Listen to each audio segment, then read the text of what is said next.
नमस्कार, मैं हूं राजेश और आप देख रहे हैं न्याय टीवी।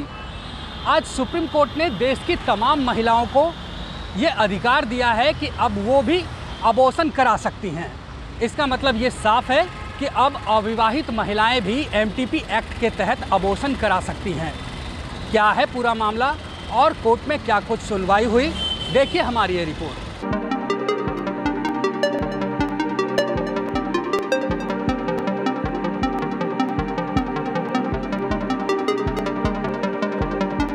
देश की सर्वोच्च अदालत ने आज बड़ा फैसला सुनाते हुए कहा है कि भारत में अविवाहित महिलाओं को भी एमटीपी एक्ट के तहत गर्भपात का अधिकार है। कोर्ट ने अपने आदेश में कहा है कि किसी महिला की वैवाहिक स्थिति उसे उसके अनचाहे गर्भ को गिराने के अधिकार से नहीं रोक सकती है। कोर्ट ने कहा है कि भारत में गर्भपात कानून के तहत विवाहित और अविवाहित महिलाओं में भेद नहीं किया गया है। सुप्रीम कोर्ट के इस फैसले का अर्थ ये है कि अब अविवाहित महिलाओं को भी 24 हफ्ते में गर्भपात का अधिकार मिल गया है। सुप्रीम कोर्ट ने medical termination of pregnancy rules के नियम 3B का विस्तार कर दिया है। बता दें कि सामान्य मामलों में 20 हफ्ते से अधिक और 24 हफ्ते से कम के गर्भ के अबॉर्शन का अधिकार अब तक विवाहित महिलाओं को ही था। भारत में गर्भपात कानून के तहत विवाहित और अविवाहित महिलाओं में भेद नहीं किया गया है। गर्भपात के उद्देश्य से रेप में वैवाहिक रेप शामिल है। सुप्रीम कोर्ट ने विवाहित और अविवाहित महिलाओं के बीच गर्भपात के अधिकार को मिटाते हुए अपने फैसले में कहा है कि medical termination of pregnancy act से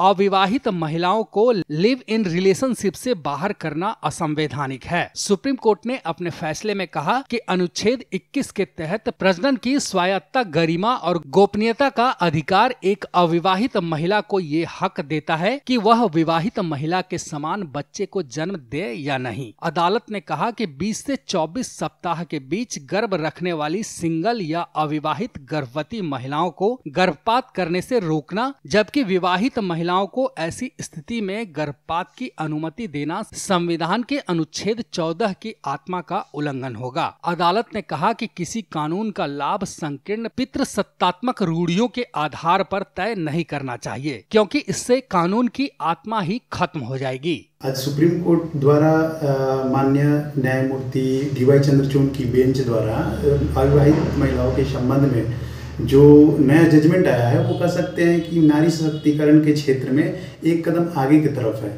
इस जजमेंट में विवाहित और अविवाहित महिलाओं को समान अधिकार दिया गया।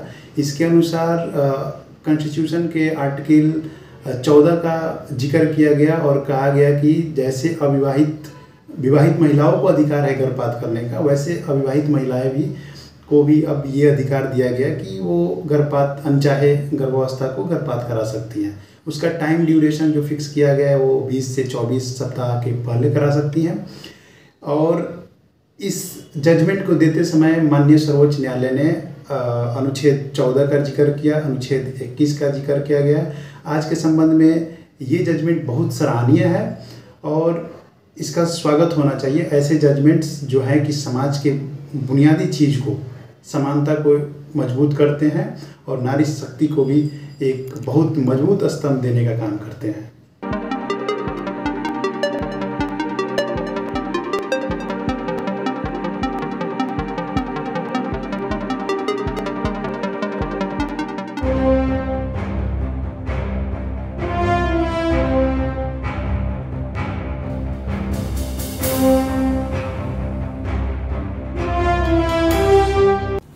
देश और दुनिया से जुड़ी खबरों के लिए चैनल को सब्सक्राइब करें, लाइक करें और बेल आइकन प्रेस करना ना भूलें।